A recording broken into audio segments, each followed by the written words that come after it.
सामने ताजमहल है क्या? नहीं तो तुम वहां क्या देख रही हो? मुझसे बात करो ना।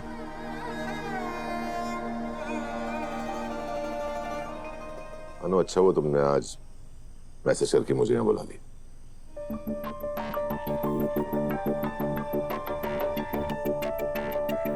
मैंने मैसेज किया? हाँ, सर मैंने तो, ये मेरा फोन बजा ना। नहीं नहीं, मेरे फोन में मैसेज आया। तुझे क्या लगता है सिर्फ तुझे मैसेज आते हैं क्या? इसका मतलब ये सिमरन और बिपिन की करतूत है। आज मैं तुमसे कुछ कहना चाहता हूँ। सर मुझे भी आपसे बहुत इंपॉर्टेंट बात करनी है। नहीं अनु, पहले मुझे कहने दो, वरना तुम हर बार की तरह कुछ ऐसा कह दोगी जिसके बाद मेरे पास कहने के लिए कुछ बचेगा ही नहीं। सर कहीं कहीं ऐसा ना हो जाए कि आपके कुछ कहने के बाद मैं जो कहना चाहती हूँ वो कहना बहुत मुश्किल हो जाए। अच्छा ठीक है, तो क्या कहना है?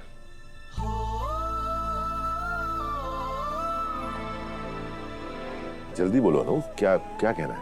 सर जो मैसेज आपको मिला वो मैसेज मैंने नहीं किया था, बल्कि मेरे फोन से बिपिन और सिमरन ने किया था।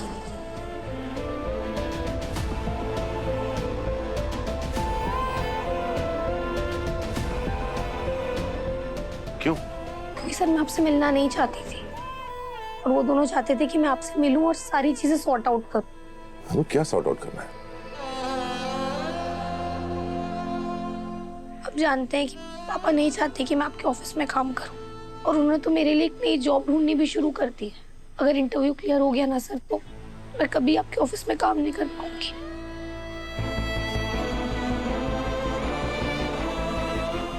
सर ये सब यकीन मानिए मेरे लिए भी आसान नहीं है, बहुत मुश्किल है मेरे लिए, क्योंकि उस ऑफिस से मेरी बहुत सारी यादें जुड़ी और आप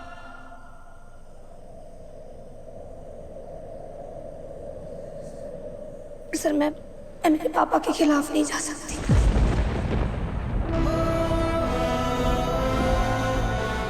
मैं जानती हूँ आपको ये सब सुन के बहुत तकलीफ हो रही होगी सर, मुझे भी हो रही है।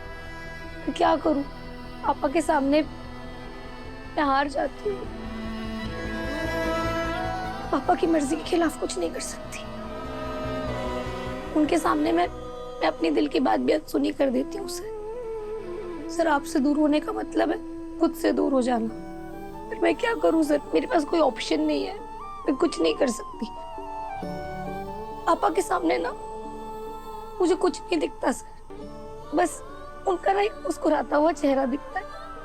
और सर मैं लाइफ में ना कभी भी ऐसा कुछ नहीं करना चाहती जिसकी वजह से उनकी वो मुस्कान गायब हो जाए सर।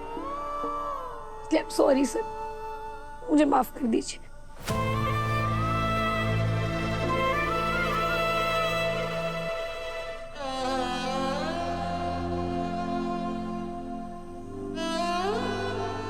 वो आंसू बहुत कीमती है,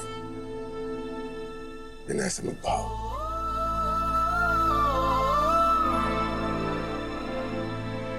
हाँ, रही बात बुरा लगने की तो लगा, लेकिन मेरे लिए तुम्हारी खुशी से बढ़कर और कुछ नहीं। और ऑफिस ना आना तुम्हारा फैसला है, तो मैं पूरी इज्जत से उसे मंजूर करता हूँ।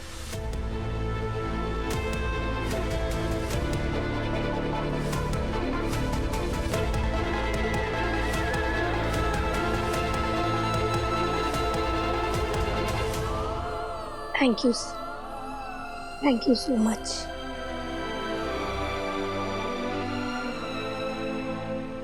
चलता हूँ। सर आप भी कुछ कहना चाहते थे ना? ना तो ये वक्त सही है और ना ही सही मौका। मैं वेट करूँ, हमारा वक्त बदलेगा और मैं अपनी बात तुम्हें कह सकूँ। All the best for you. Thank you sir, चलती हूँ।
मेरे मैडम मेरी बात मानिए, ये जॉब मत छोड़िए, वापस आ जाइए। ये ऑफिस आपका परिवार है।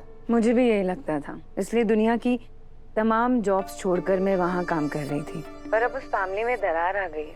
अन्नू की वजह से आर्य सर का मुझ पर से भरोसा उठ गया जी। हाँ, लेकिन इस ऑफिस से अब अन्नू का बोरिया बिस्तर भी उठ गया है। मतलब ये कि अन्नू के पापा ने उसे इस ऑफिस में काम करने से मना कर दिया है। अब वो यहाँ कभी नहीं आएगी। आपकी प्रॉब्लम खत्म। गलत फहमी है आपकी। आज से पहले जब भी अन्नू ऑफिस छोड़कर गई है, सर उसे खुद वापस लेकर आए। और इस बार भी वैसा ही होगा। फिर मैं हर रोज अनु को सर के साथ देखूंगी। फिर मैं हर रोज सर को उसकी तरफ देखते हुए देखूंगी। सर की नजरों में उसके लिए प्यार देखूंगी और मेरे लिए सिर्फ दोस्ती देखूंगी मैं। वो अनु की साइड लेंगे और मुझे इग्नोर करेंगे। और मैं अनु को फंसाने की कोशिश करूंगी, उसे गलत साबित करने की कोशिश करूंगी। और ये कोशिशें करते करते ना मैं खुद ही गलत साबित हो जाऊंगी। और गलतियां मैं नहीं करना चाहती। नहीं झिंडे, इस बार बात मेरी सेल्फ रिस्पेक्ट की है। और जब तक आर्य सर खुद मुझे लेने नहीं आते, मैं ऑफिस नहीं आऊंगी। मीरा मैडम,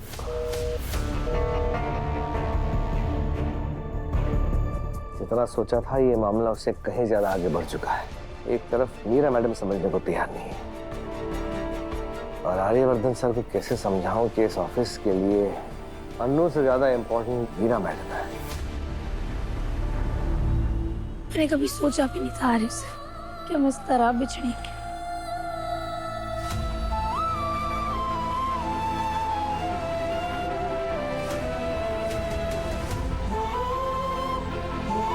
जब हमें बिछड़ना ही था तो किस्मत ने हमें क्यों ही मिलाया, क्यों उम्मीदें दी, क्यों सपने दिखाए। मैंने सुना था सब सपने टूटते हैं ना तो बहुत दर्द, बहुत तकलीफ होती है। आज पहली बार उस तकलीफ को खुद महसूस कर रही हूँ। पता नहीं इसे सह पाऊंगी या नहीं।